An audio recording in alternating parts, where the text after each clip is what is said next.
How's it going, guys? It's Cole with See-Through Panel talking about Dandadan Volume 1, Story and Art by Yukinobu Tatsu, published by Viz Media and retailing for $10 US. As always, I'm going to be talking about the book, but this time I'm going to go a little bit more into spoilers, just stuff that happens in Chapter 1. This is a 5-chapter book, and I won't be spoiling anything too deep, just the basic premise, but I'll be flipping through it as well, so if you're worried about getting spoiled for anything like that, just read it first, come back, we can talk about it. And this is actually the second take I made of this video, because the first time I talked about fan service and why I find it troubling in some manga, and it kind of turns me off from reading a lot of manga. I don't want to go all into that again. I think I talked about it for too long. What I really want to say is that all cultures of comics have problems. American comics have huge problems with their portrayal of women and body image on men and women. And French comics, like the one like Azimuth that I reviewed on the channel, has tons of problems similar to fan service and what I just talked about with American comics. They all have problems. It's just a part of the art form, and lots of art forms have problems like that. For me, it's just that when I read manga, sometimes that kind of thing just really throws me off, and I find it strange to be right in the middle of a story I'm really enjoying. And the only reason I'm talking about it now is that that's my only gripe with this book. This book is incredible, top to bottom. My only gripe is the fan servicey moments that aren't even that frequent, really. I've read a lot of manga with a lot more fan service in terms of the volume of it and just like how intense it is. This is pretty light. It's still strange for someone who's not super into manga and not used to seeing that kind of thing, but it is there, and that's all I'm going to say on the matter. I did want to do this video after my monthly haul video, but I'm waiting on a package, and this will be in that video, but I'll be covering it beforehand, cheating a little bit. Read this the last few days. I think I've read each chapter probably twice at this point. As I said, I love this thing. Like, I loved the entire experience of reading this. There's some panels that I probably will end up flipping to that I would rather not show off on the video, just because it's that fan service I talked about. But the basic premise is our two main characters. This girl here, I'm not even going to say names because that's like almost a reveal at the end of chapter 1. This girl here and this boy here, also seen up here. The basic premise is he is into aliens and UFOs and things like that, and she is into the occult, ghosts, possessions, things like that. And those worlds kind of combine, and you see that all of that stuff is real, on top of a bunch of other stuff is real. Gods are real. Mythology is probably real, it seems like, at this point. So with that basic premise, you have a lot of interesting things you can do, and Yukinobu Tatsu goes full bore into just the wackiest stuff. There's some adult themes. The back says it best. Oddly horny aliens and spirits. That's gonna be a big part of this. So we're gonna flip to something that's gonna maybe scare some people, but it's a big part of the book. Really good kind of horror-ish reveal of this ghost of this old woman. Love the outlining here of the thick lines to bring it into really close to the foreground, and then the detail in the back. The book's very detailed, and then you can read that for yourself. I don't have to narrate that. Don't make me narrate that, please. Great motion. Fantastic. There's a lot of scenes in this few pages that I'm going to be showing off of people running away from things, and it's always done so well. I just love the perspective Tatsu takes, and just the motion that's captured in these panels. Like the long leaping stride that the Turbo Granny, as she's called, is taking here is really, really great. The lines are like messy but clean almost. You can see the individual lines there. And then really good horror elements, I will say. Like besides this line, when you first flip to this page, kind of horrifying stuff. Like it's a big, kind of would be a jump scare in a movie. And then same for this character. encountering aliens that look like just creepy dudes.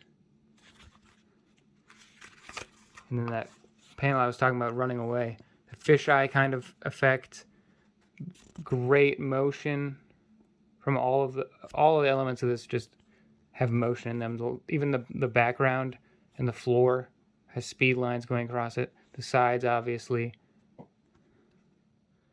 And this, I'm not even going to say is fan service. Like that, I'm fine with that.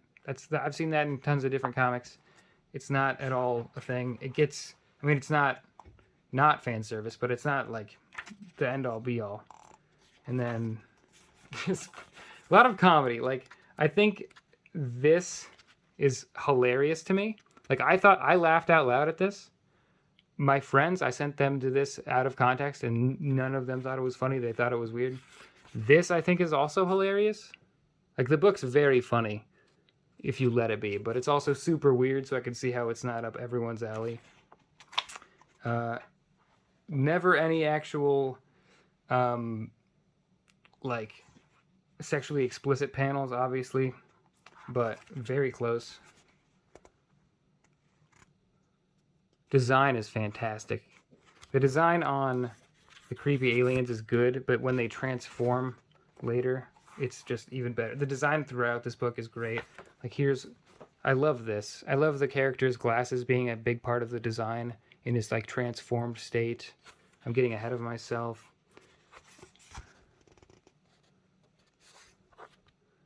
Chomping off that bit we saw earlier.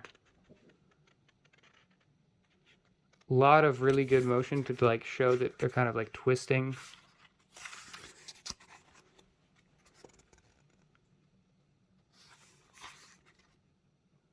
This is cool, so creepy as all hell.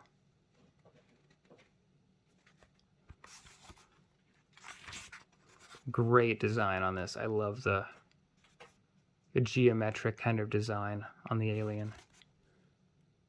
4 fingers.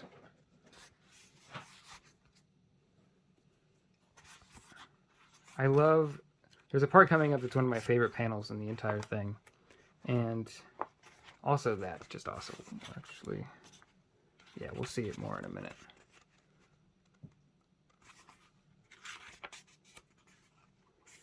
A lot of that, like, that just seems like such a pain to draw over and over again, especially, like, close-ups and stuff. Just seems like a pain.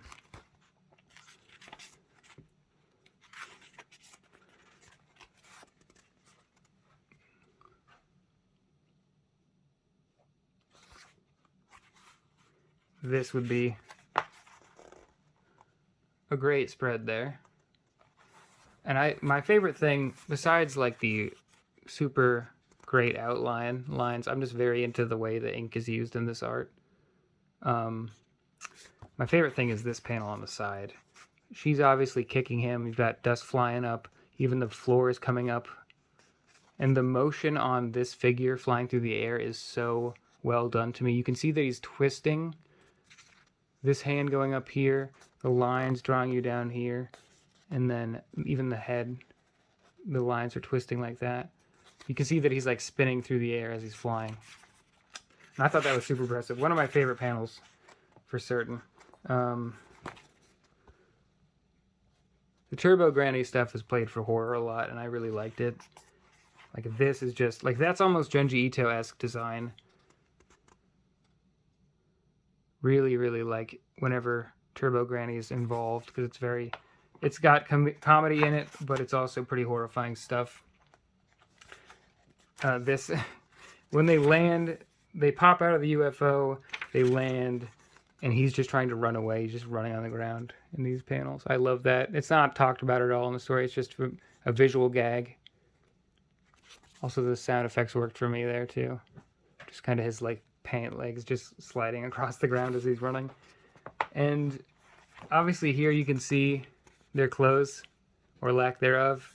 And then here we skip in time, and he's given her his jacket, which I think is super cute and is not talked about in the story at all. It's not covered in the story. It's just like something that's there if you notice it, and I thought that was really well done. Visual storytelling. End page of the chapter. just A+ cartooning, I think. Very expressive. Very light on the lines. Besides, obviously, the shading's pretty heavy, but in terms of the actual face, pretty delicate there. I really liked that a lot. And I'm rambling a little more than I thought I would. I'm going to ramble more here anyway. Manga artists do architecture and structures and backgrounds just so much better than comic artists. I don't know what it is that makes me say that. It's like in a superhero book from DC or something, a building in the background would be like a rectangle, a tall rectangle with like some squares in it for windows. In this book, it's like a picture of a house, like a whole ass house. It's just, I don't know. They just do it so well, and they do it like even this pole on the side of the thing. You don't even need to have this here, but look at it. It's shaded ridiculously. The hatching is just, it's all over. And I mean, there's stuff like that really impresses me. We're skipping some fan servicey moments. That is just not a style you see traditionally in the book very often. And talking about good design again, I love the scale and the use of ink on this here, especially down here. I'll get a close-up here in a second.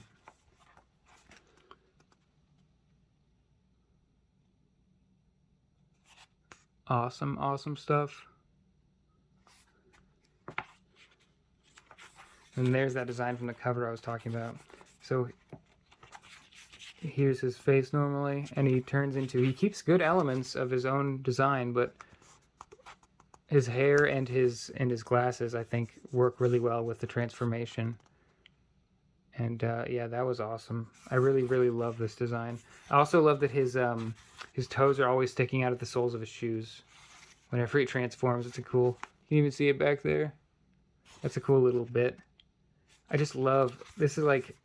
In Berserk, I always loved this. Just the use of ink and motion lines is just so dense. I mean, that's just great design. Like, and the story structure is so loose but tight at the same time. I can't even explain it. The story is constantly moving forward in a way that makes sense and progresses the things that we're already doing, but it's also just coming out of nowhere. Like, it's also just we're talking and we're walking, and then this giant sumo guy shows up, and it's like it's insane, and you would never know what's going to happen. You know what maybe that's what it is. You know what the characters are going to try and do, but you don't know what's going to happen to them. So their characters are very consistent, but the things that are happening to them are just crazy.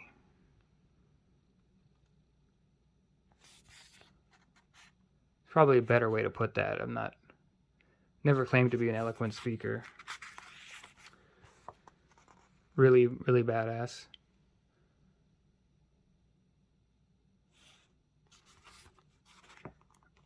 Easy to miss that little detail, but obviously. And this is going a little longer than I wanted, so I will probably end up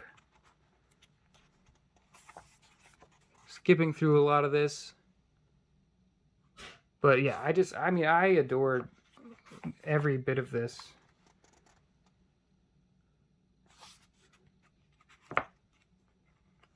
Gets pretty interesting little backgrounds there with the spirals and stuff.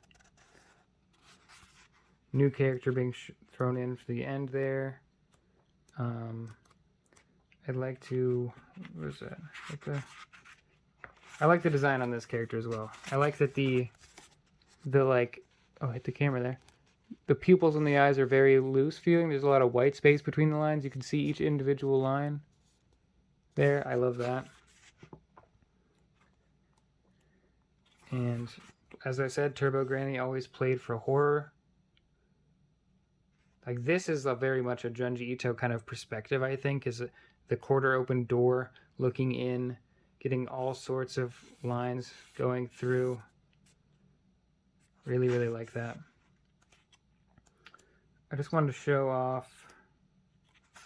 Yeah, so characters are walking through a tunnel, right here, and then Turbo Granny always played for horror, always. And doing great at it in a book that's hilarious and very lighthearted and most of the time pretty cute, except for this is terrifying stuff. Like it's not it's a new kind of vibe that is thrown at you very quickly, and then not great either. So baseball bats being flung towards the head, and then eyes turn into mouths.